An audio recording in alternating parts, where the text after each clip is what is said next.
Grid बनाउँदाखेरि एकदमै light खालको पेन्सिलले बनाउने। सो यो भिडियोमा चाहिँ म तपाईँलाई ड्रइङमा चाहिँ ग्रिड कसरी बनाउने सिकाइदिन्छु।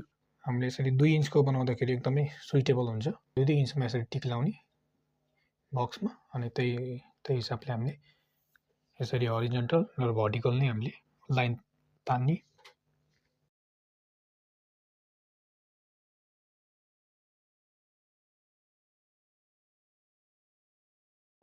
एक्युरेट ग्रिड बनाउँदा के गर्ने बरु भने यसकै ओभरल्याप गर्ने यो पेपरमै, अनि सेम अघिको हामीले जुन डट लगाएको छौँ हो त्यही डटमा हामीले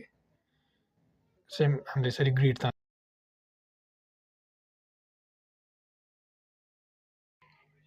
सो हाम्रो ग्रिड रेडी भइसक्यो। अब हामीले सिम्पली के गर्ने भने यो पार्टहरूमा कुन कुन पार्टमा छ होइन यो ड्रइङहरू, त्यही पार्टमा यसरी काउन्ट गर्दै गएर यो पार्टको एकदम यो लाइनहरू कस्तो छ भनेर यसरी सेम यसकै लाइन कपी गर्ने हो। नेक्स्ट टाइममा म यसको चाहिँ डेमो पनि देखाइदिन्छु है।